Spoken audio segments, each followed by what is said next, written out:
together here with us in the courtroom this afternoon. And to those of you who might be watching us at home, thank you for joining us as well. And we thank you for your interest in county government. We're all experiencing new processes during this coronavirus situation and learning to do things differently than we've been doing them for years and years. And this is something unique for us. We do want to bring county government and to you. We have a very limited agenda tonight so that we keep to a minimum the other items that will be brought back in subsequent meetings as we go forward. So we thank you again for your patience, and we will officially call to order the April meeting of the Randolph County Board of Commissioners. And this has been declared a county-wide day of prayer here in Randolph County. I have received a couple of phone calls and comments from around, and I think some of the other commissioners have also, thanking us for this recognition. And I'm a believer in prayer, and it has been answered on my behalf many times. As I thought about having someone here tonight for our prayer, I kept going back to our high school friend, Dwight Harris. Dwight and I go back to elementary school, and he's been a chaplain in the Randolph County Sheriff's Department for 49 years. And I remember that. I think we were in the 8th grade when Dwight got started. But essentially, he has been he's been a real friend to me for all my life. And speaking of prayer, I'm sure he's had a lot to do with me living as long as I have. And there's nobody that we'd rather have to join us tonight. The other commissioners have gotten to know Dwight as well over the years, and I sent him an email last night and told him that I prayed about it, and God kept giving me his name every time, so there's no need for him to go pray because he's going to get the same answer. So with that, Dwight, we are glad you're here tonight on this day of prayer, and to open our meeting tonight with prayer as we start our agenda for this April meeting of the County Commissioners. For those of you in the room, please stand, and we will have our pledge of allegiance.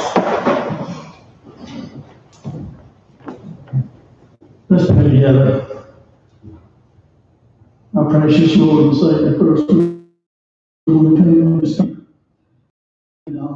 Omniscient, omnipresent, ever so patient God in the universe.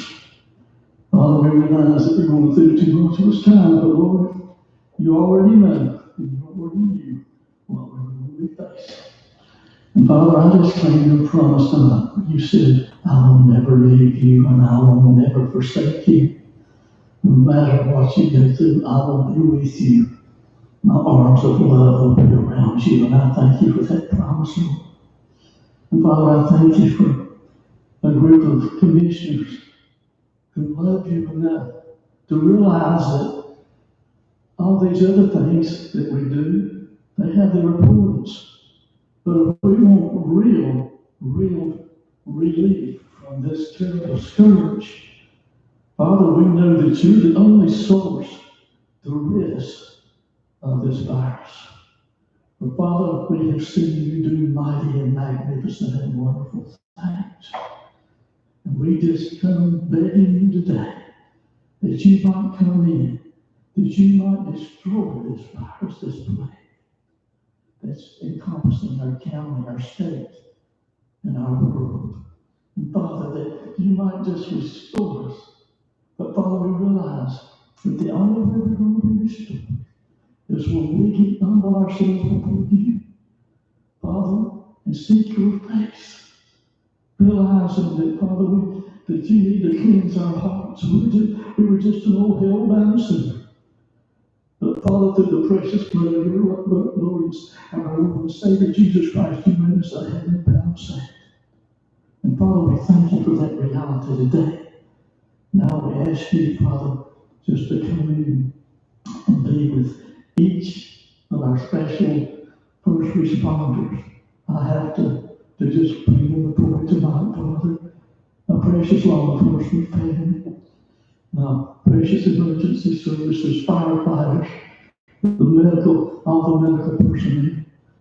Lord, we realize that in every circumstance, when everyone else is running away from it, we're running towards it. Now I just ask you, the power of your almighty power, to just watch over and protect each one of these who are on the front lines, ministry day in and day out. May a hedge of protection be brought around each one of them.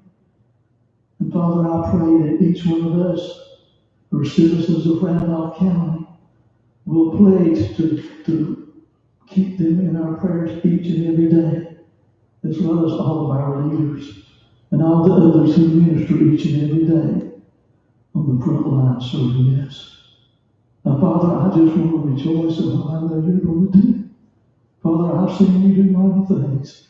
I've seen when everybody give up and said there's nothing we can do. Praise the Lord, you come in and said, wait a minute, you just hang on there. You understand what the Almighty, omnipotent, all-powerful God of the universe would do. And Lord, whenever we see you magnify your wonderful and complete power, we see people have been restored, healed.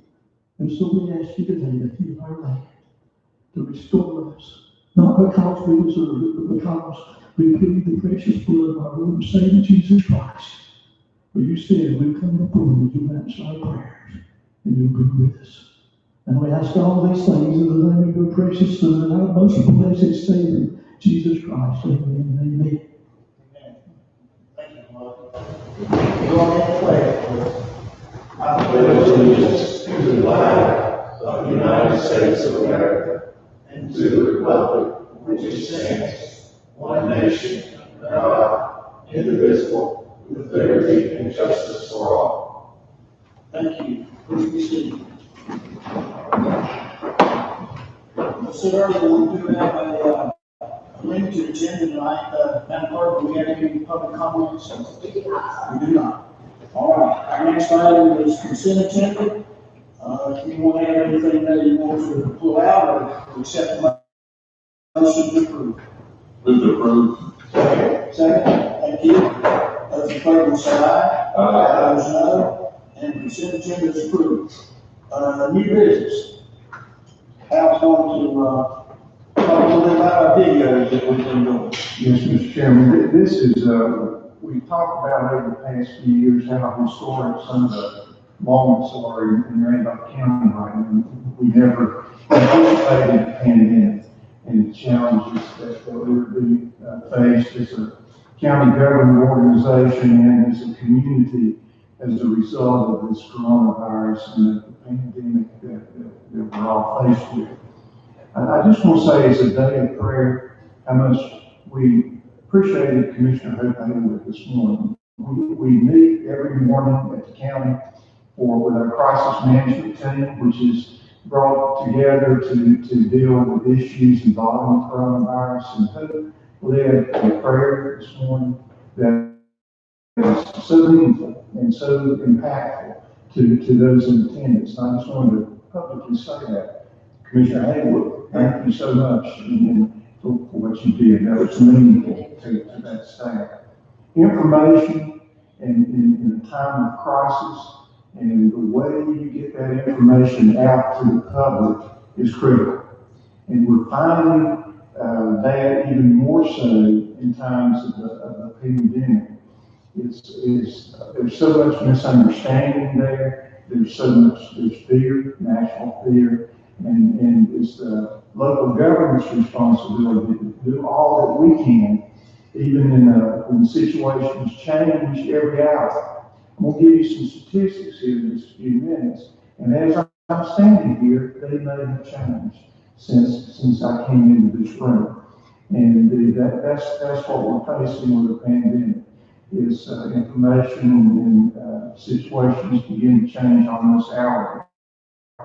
Our county government is responding to those new challenges as best that we can as the professionals that we have on staff. And I wanted to take just a few minutes to talk about the first new way that we're doing to provide information to the public. And that's the video presentations now. As we meet here today, it's the first time that we're being broadcast live on the county's Facebook and on the county's YouTube. Citizens can go on to our webpage and click on our YouTube and Facebook, and this is being broadcast live, so citizens have an opportunity to see what's being talked about at their commissioners meeting tonight. During the first meeting we've ever had that we had to limit citizens from attending because of concern of this virus and what impact it may have on them. The videos began 2 weeks ago, and we meet on Tuesdays and Thursdays, and we've had 4 videos as of today, and they're designed to provide our citizens with up-to-date information on the status of the COVID-19 pandemic and how Randolph County government is organizing and operating to ensure continuity of county services during these challenging times of the pandemic. In previous videos, the Board of County Commissioner Chairman Darrell Fryer, the Public Health Director, the Sheriff, the Emergency Services Director, the Register of Deeds, and the Risk Manager, and the Animal Adoption Coordinators have all updated our citizens on the county government's efforts to reduce potential contact, which is key in this virus, with the virus for our staff and the citizens that we serve. Every single day, every hour of every day throughout the year, somewhere, a Randolph County employee is interacting with a citizen of Randolph County. Whether it's public health or law enforcement, emergency services, 911, social services, and the unique challenges that they face as a result of this pandemic. Randolph County employees are interacting with our citizens throughout Randolph County, and we're trying to use these videos as a way of providing information to our citizens about what we're doing and what the current status is of the coronavirus. Tomorrow we'll have another video filmed at the Emergency Operations Center, Emergency Services. We'll have Chairman Darrell Fryer will provide an introduction and an update along with Susan Hayes. Our Public Health Director, the Sheriff, will give an update from the law enforcement standpoint. We're going to have Tracy Murphy tomorrow, who's our Social Services Director, and Tracy's going to provide information so that the citizens understand challenges that their employees, those wonderful employees that interact to protect our children, to protect our community 24 hours a day, and she'll be talking about that. Thursday, we have another video scheduled, again with the updates from those that I mentioned, but we'll have Chad Gurley. Chad is our Veteran Service Officer, and Chad is going to be providing special information to our veterans about the pandemic and what Veteran Service Offices is doing to better serve them. The first 4 videos have, now I may exaggerate just a little bit these numbers, but it's just less than 10,000 views. That doesn't count the views that are shared with someone else. That's just people that have gone onto our site and access these videos. And that is a good thing, because you want people to do that, to understand. Maybe if they've got questions, they can call. Maybe if they generate thought, they can call. I want to give you these figures as of right now, which it may have changed as I'm standing here. As of Monday, April 6th, there have been 33 confirmed cases of the coronavirus in Randolph County. 33 confirmed cases. There's been 1 death attributed to the coronavirus. There are 2 deaths currently under investigation, which the cause has not been determined. Out of all of these numbers, we have 2 county employees that have been identified having the coronavirus, and they're receiving treatment, not interacting with employees. We've taken some substantial actions in Randolph County government to try to address this pandemic that we're faced with. And keep in mind, when we talk about county government, as you know better than any elected official in the state or this nation. County commissioners, you're the front line of all these services. And you understand what we're talking about when we're talking about how our employees in the county government can't be shut down. We can't sleep. We're required to provide these services. This is what we've done so far to try to address the issues relating to the COVID-19 pandemic. We have a crisis management team. That team meets every morning at 8:30. It consists of the professionals, department heads, and professionals in Randolph County government that provide me guidance, provide each other information, up-to-date information on the pandemic and how it's impacting our county government. We've been meeting in one room, social spaces, but we're going to start doing video and Zoom type meetings now so that we don't have all our staff in one location. We've had a mandatory reduction in the numbers of employees reporting to work at their normal locations. This is teleworking policy to avoid numbers of county employees interacting with each other and also interacting with the public, but are also continuing to provide those services that we need. We've identified essential and non-essential employees. And those essential employees, we stay on the job when possible. And we try to relocate their work locations so that they're not interacting as much with the public and vice versa. All employees of Randolph County government, every single morning, are required to have their temperature screened. And we began that this Monday. And when I issued that directive to all of our employees over the weekend, you know how you second guess yourself when you make a decision like that. I had this vision of traffic was going to be backed up onto the interstate because they were having to come to the county office building at emergency medical services, and an ambulance and a paramedic professional would take the temperature, and I thought the traffic will be unusual. I called Don and Davis to be reassured they can handle it. And you know what? They did. They handled it that first day. Employees got in and out and back to their place of work. Now we have enough thermometers and we have enough resources so that the courthouse and law enforcement and social services and those agencies don't all have to come back. But we have their temperatures checked. And when they are high temperatures, EMS sends them off to the side. Maybe if they need to calm down for a little bit and have it checked again. But if that temperature is there, they send them off to check later. And we were very proactive in doing that. Board meetings and committee meetings have been postponed when possible. Some boards in county government are required by law to meet, just like the Board of County Commissioners. And we're meeting our statutory obligations here tonight in a safe environment with social spacing and the numbers of people that are here.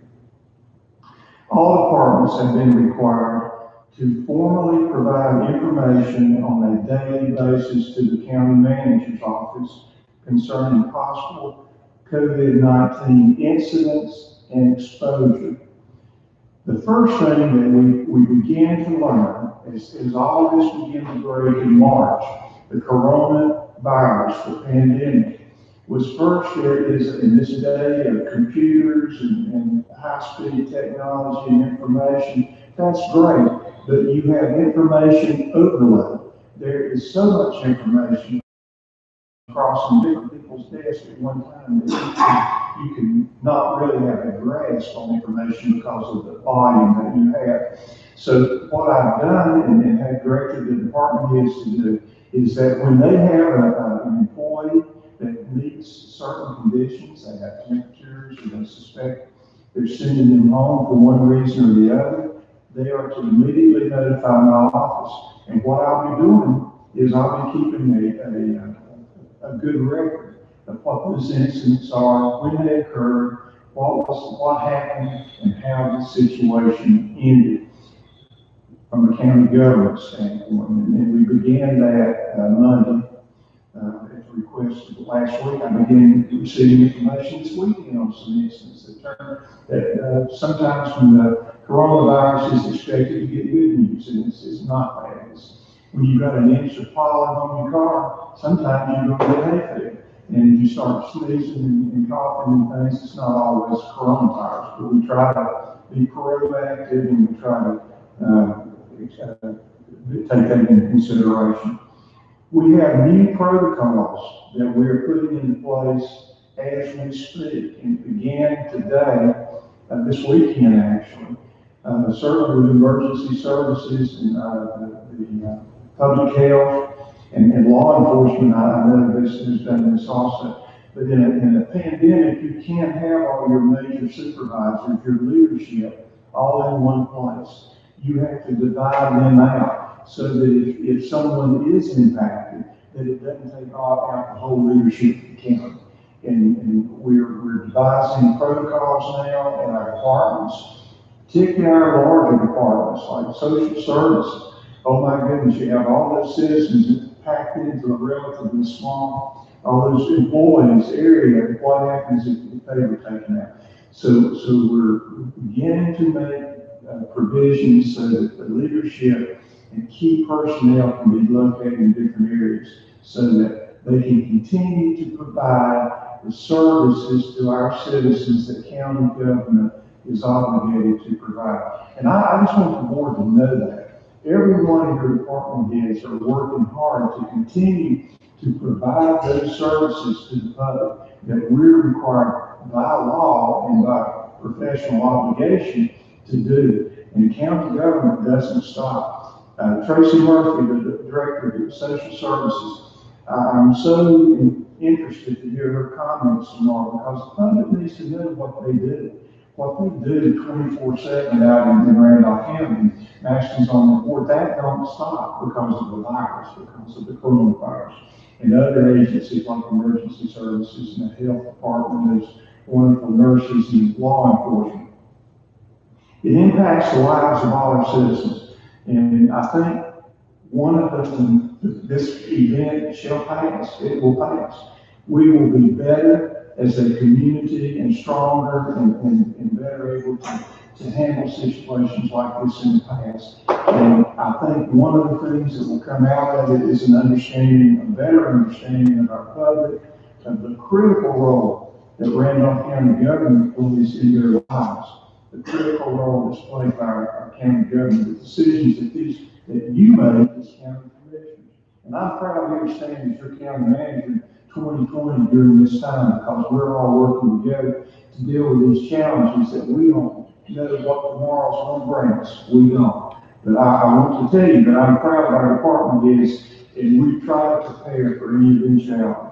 I want to take just a minute and to talk about, we're here in the shadow of that courthouse, and we had an incident occur last Thursday, and where we had to shut the courthouse down. We had a lot of calls about that, and people concerned about that. I want to talk about that for just a minute, if I might, and maybe bring it up today. The sheriff's here. If there's questions, he can probably answer those as well as I have.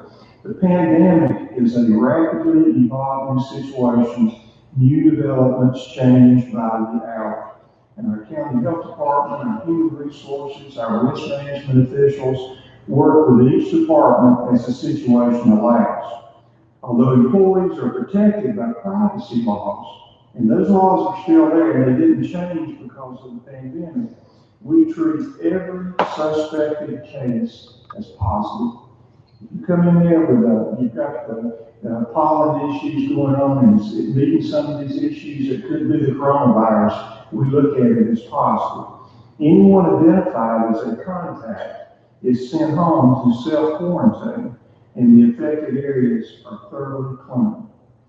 There was an incident last Thursday, April 2nd, at the county courthouse involving a deputy that was assigned as a bailiff.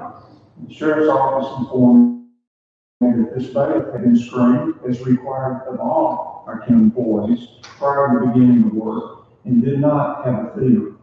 However, later that day, the deputy was sent home a little bit before lunch because he showed symptoms of what could be the coronavirus. Upon recommendation of the health department, 9 other deputies, those are the ones that came in contact with him, have all been sent home. that very morning was sent home to self-monitor the results pending a virus test. The bailiff in question had not been in contact with the public that morning. That was, there's a camera system there, and I'm sure they checked to ensure that. In consultation with public health, the sheriff office, and county legal staff, Judge Brad Long issued an order to close the courthouse to allow time to disinfect the building and allow time for test results to be returned. As an extra precaution, Judge Long ordered that the county provide for a deep cleaning of the courthouse during its closure. This was closed April 3rd, 6th, and 7th. The deep cleaning process was completed today. The courthouse will be available to be occupied tomorrow. Our Board of Commissioners normally would have made the decision on whether it was appropriate to close the courthouse building, because although the court system and the courts is the chief judge, the building itself is a county facility. The chief judge decided on court-related closures. In this instance, while the commissioners did not make the decision to close the courthouse, the order to deep clean, which was a very good proactive decision, would have naturally necessitated closure. In this fast evolving pandemic, and it is fast evolving, by the time we get out of this room here tonight, it will have changed, and those numbers I've given you may change. In this fast evolving, decisions are required to be made in a fast effort to protect safety and lives. On Sunday, April 5th, this is good news. On Sunday, April the 5th, the Public Health Director, Susan Hayes, notified me that she'd been notified by the North Carolina State Public Health Laboratory that both the COVID-19 tests involving both staff were negative. All the sheriff staff that were sent home for that for self-monitoring, they would be free to return to work, and the other one who was still sick when he gets medical permission to do that.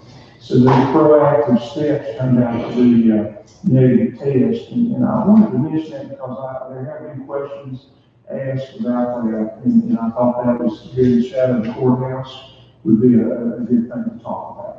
But Mr. Chairman, that's where we're going, where we're at right now, April 6, 2020.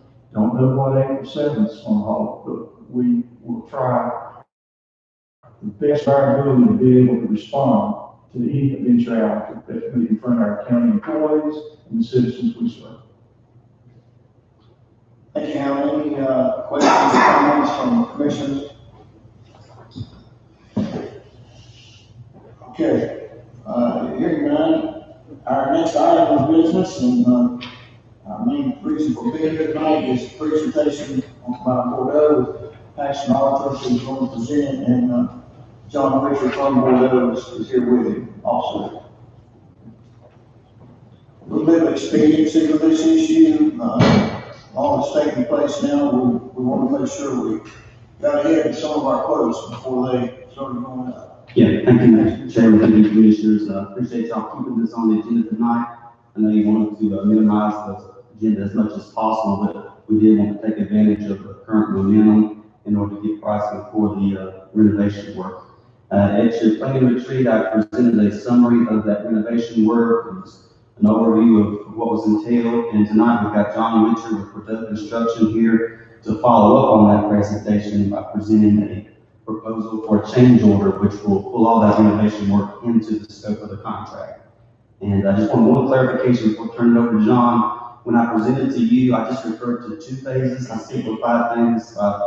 Phase 1 being the new construction, and phase 2 being renovation work. However, you'll see in John's presentation that officially there are 5 phases of construction. 1 for new construction and 4 for the renovation work. So I want to clarify that so that there's confusion. That the exact same work that I presented to you at the retreat. And with that, John. Actually, each one of those is for 4 pages, is going to have a dollar value. Is that right? Yes, they've got it all lumped into one for the presentation, but you can break it out if needed.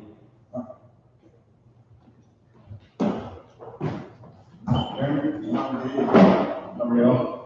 Thank you for doing this tonight, John. Well, thank you for allowing us to present. I know these are unprecedented times. Let me just first of all kind of stop and give us, I wasn't prepared to do this tonight, but I thought it may be prudent just to give you a little bit of an update as to where the current project is. Currently, right now, all of the slabs are poured, and if you were to go to the job site itself, you'll see there's a 110-ton crane that's erected, and that crane has been brought on site to facilitate the masonry construction. So all the walls that are supporting the structure of the roof are load-bearing masonry walls. So we felt it was necessary to facilitate a little bit of expediency by use of the crane versus having a bunch of forklifts and stuff running around the job site. So that has started today, masonry has, and you will start to see a building actually growing out of the ground. We paved the front parking lot, we put the curb and gutter in, all the storm drainage is installed, sidewalks are down, and so, pretty soon we'll start to see this building grow.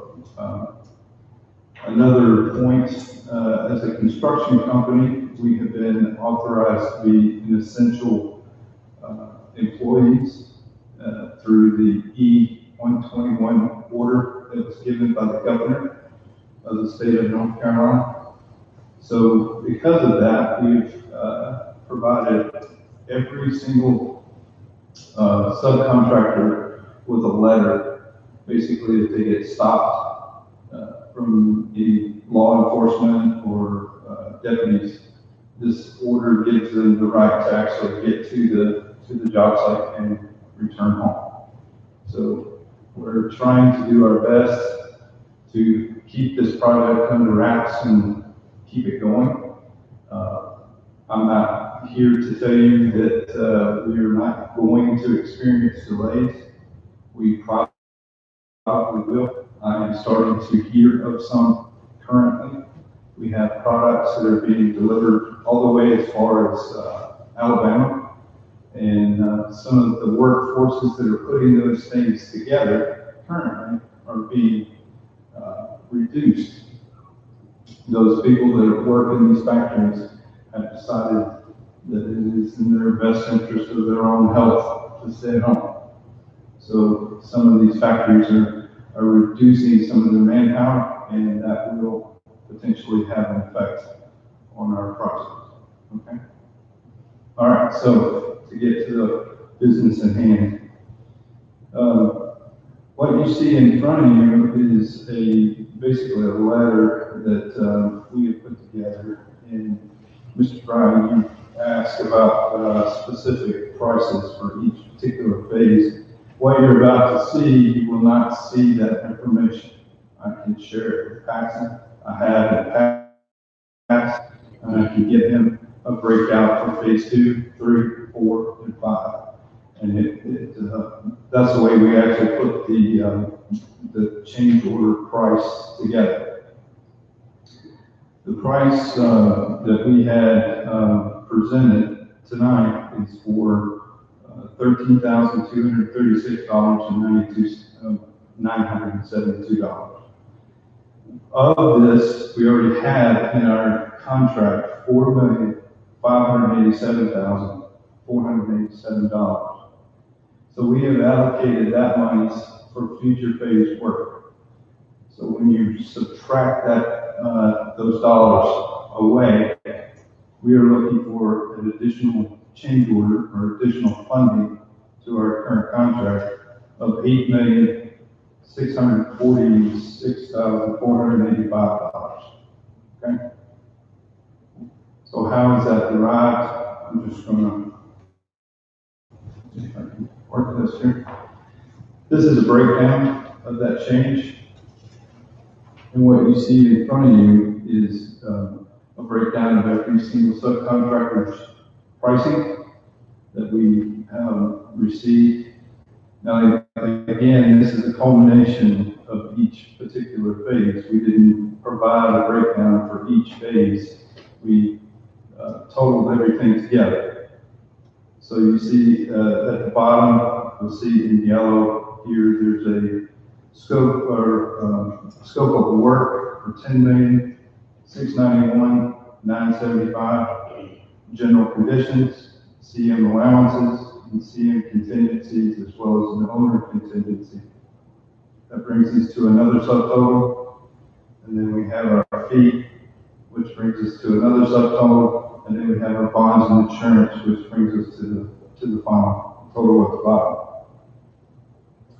So what does this consist of as far as scope? Phase 2 consists of taking pod E, which currently in the back of pod E is the women's pod, as well as a more secure area for men and a rec yard. We would take over this entire pod once phase 1 is completed. That would give y'all room to move those inmates over to the new phase. And then we would rearrange the makeup of these rooms in order to make a new booking area as well as a magistrate area. Once this is done, then we would move to phase 3. Phase 3, you would move your magistrate, your booking area, and you would move them over into pod E. And then we would occupy those areas, including the kitchen as well as the laundry room. We would renovate that space, and once we finish that renovation, y'all would reoccupy that location.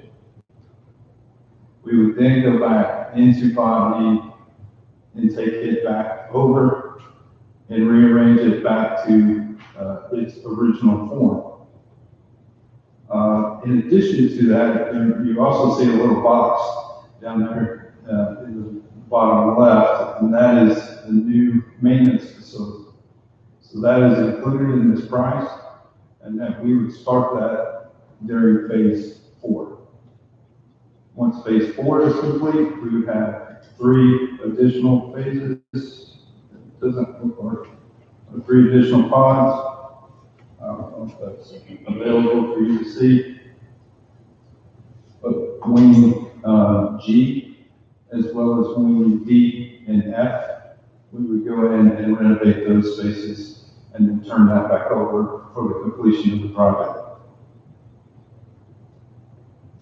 That's all I have for you tonight, and I'll just open it up for questions. So what's the timeline, John? 18 months. 18 months. Yes, sir. And will it start before the current construction is No, finished?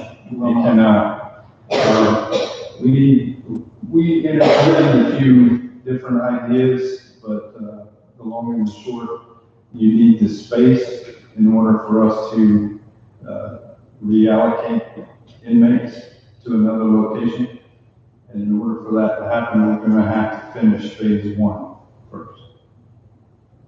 So phase 1 is scheduled for completion, like I saw, March. Yes, sir.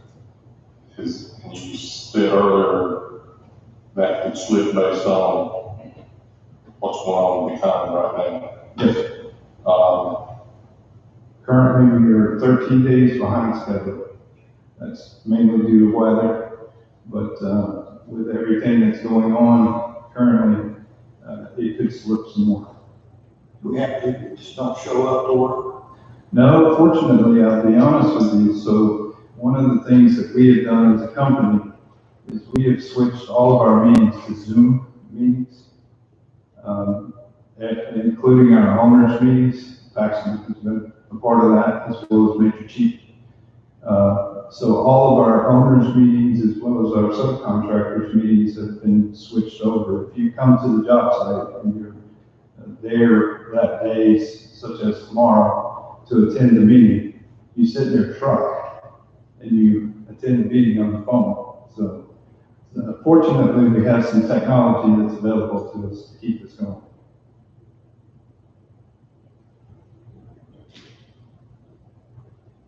Questions? Yes, and this isn't something I'm sure you don't know, but I guess what do you predict the lag time is gonna be? We're 13 days behind.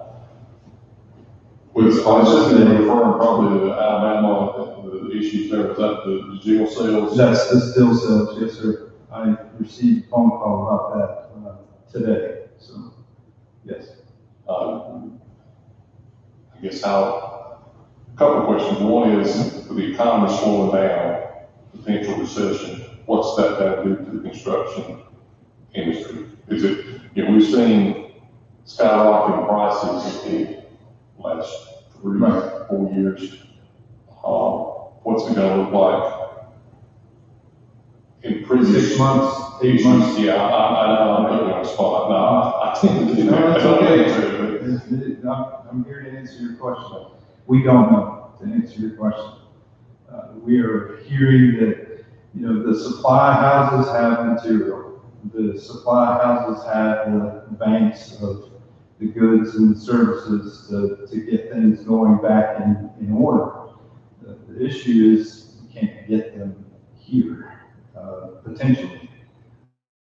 Right now we can, trucks are still moving, deliveries are still happening, we pick up the phone, we can still get material. I can't say for certain that that's going to continue. So I'm here tonight to just give us a word of caution. Is there any part of that construction that offers an opportunity to pick up some time? We have looked at that over and over, and unfortunately, the best plan that we see, with all the knowledge that has, not just my head, our superintendents that have weighed in on this, as architects, engineers, this is the best plan. Well, I'm sort of going on what's going over there now. Yeah, We're 13 days behind. right, How can we pick up time? Everything else, the weather's beautiful, right. but we're still going to end up 13 days behind. So we looked at how can we speed up the masonry? How can we put a roof on faster? How can we, as we go down this chain, is there items that are waiting to be finished and waiting for another activity to start? Can we slide those two together somehow? And yes, we are entertaining every one of those items that we see. We don't just look at it from a standpoint of this month. We look at it from a standpoint of 6 months down the road. We take the critical path and we analyze it with the group and determine whether or not that's possible. And yes, we do see some avenues for success with that. But we're still 13 days behind. That's what our report is showing today. Well, this is critical. I know that the construction materials and those kind of things are Yes. regular. What other than the jail, what do you call the jail? The cells. The cells themselves. Are you in critical? Mechanical equipment is another piece that's really critical. If we don't have the mechanical equipment in time that we need to turn it on to start doing our testing and, those kinds of things. Switch gear for the electrical items, those are like, We get back on track and then we have to and stop. we lose it again. Losing it because of those Right. major components that are not readily available. What- Kind of custom. I was having this very conversation in the car on the way over here with our superintendent tonight. What do we need to go ahead to get ahead of this? How can we assure ourselves that material is readily available? It's not just sitting on the shelf for someone to call and grab it, but for us to obtain it. So we may be looking at avenues of trying to pay for things and allocating it on a shelf directly for us sooner than later. The other thing I had, the contingency, Yes, this is renovation work. yes, Is that, enough. yeah. We feel like it is, in addition to the contingency that we already have built into the project itself, we feel like we're gonna have a little bit of leftover from that. So that would weigh into this. So with those two combined, we feel like this is enough. So you kind of got some contingency built in above the line. Okay. Question? Anything else? Commissioner Allen he's been our guy on this thing, and, I'm glad to see that for something that we're able to get out of it, so that softens this a little bit, and, I think Paxton should feel for their efforts, working with us here too, so we might get a cheaper price a year from now, but that's a risk I don't think we're ready to take. Hopefully it'll keep moving forward. Sir. Comments, questions? What's the pleasure for?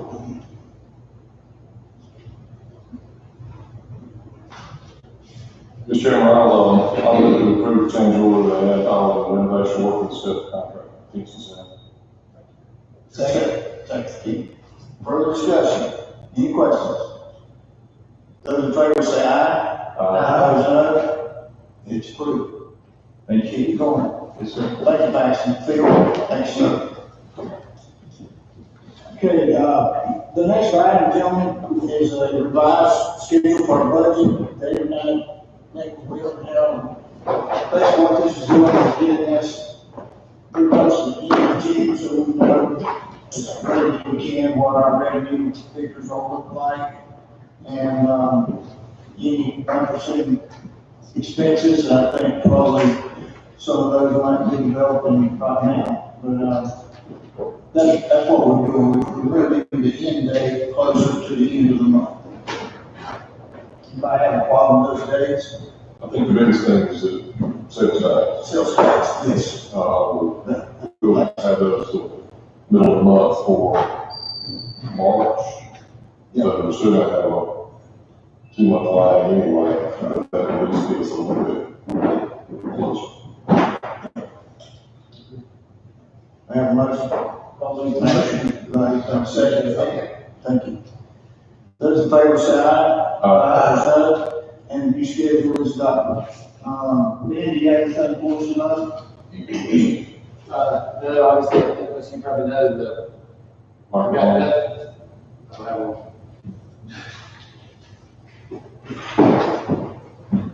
Just, I'm sure most of you probably know, we got notice today that the courthouse is gonna, Judge Long is opening the courthouse again, Wednesday morning at 8 o'clock. That's the plan as we are here today. That's subject to change. They cleaned it thoroughly and, should be safe and ready to be open again on Wednesday morning. you know when the next court date is? That this might be heard? Which case? The deal with the. We don't have any court calendars right now. Superior Court, we don't have any schedules. Everything is going to be pushed back.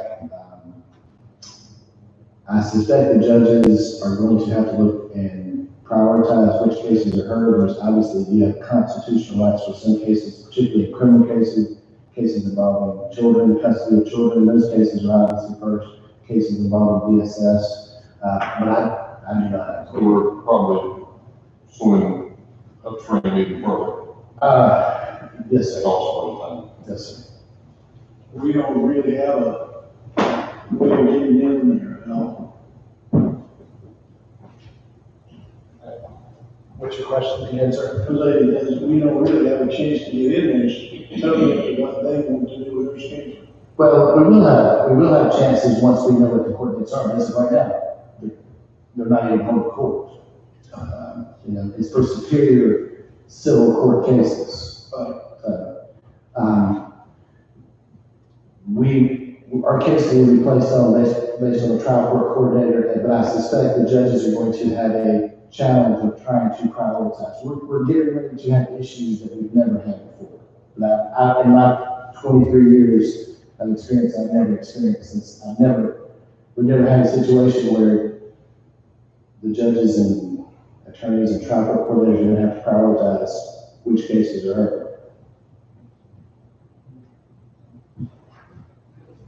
Being mentioned, and I was gonna say something at the end of, Hal's report on the virus. And you mentioned these cases that are there from, social services. Probably of all of our departments, the greatest exposure is, and they have to go to court, these 50B thing, they have to be done within a certain amount of time. You're in court with foster parents and the biological parents. They're going into homes. They are really exposed in this process. Sure. Yeah, so, well, Judge Long and Judge Kavanaugh, I'm sure they've been, dealing with this and prioritizing this, but 50B cases, DSS cases involving custody, emergency ex parte custody of children, 50Bs, first appearances, individuals who are in custody, all of those cases, they have a constitutional right to be heard, usually in statutory periods of time. And so those cases are still being heard. Our district court judges are holding court for first appearances for people who have been locked up and haven't had their first appearance. They're being held. 50Bs, individuals have rights to be heard on that within a certain statutory period when they issue an ex parte order. So there's cases that that are required under our state and federal constitutions to be heard. Okay, thank you, Dean. Hal, commissioners, any updates? I'm doing, is you on the development board that you there is being canceled, or we're doing all this teleconference, and it's a new experience for me. So, and I am swearing in to be board member for Ashburn City Schools tomorrow night by, what do you call it? Zoom. So, yeah, by myself. But business goes on as best we can. I need to have conversations with all of our staff and our various departments who are getting by and doing the best they can today. I went into the tax department this morning, and Deborah was there, and some of our folks on a limited basis, but everybody's doing what they can to get us through this process, and it does not go unnoticed nor unappreciated. And if you get a chance to see some of them, just can't give them a pat on the back, but give them a thank you, wave at them or something, give them a thank you for what they did. So, all right, and I don't know of any real serious issues that have come up within the department, about service or county services or need that we haven't addressed in some fashion. Okay, do I have a motion to adjourn? So moved. Second. And we are adjourned. And those of you who joined us by video tonight, and thank you for your support, and we hope to see all of you here live in May. God bless.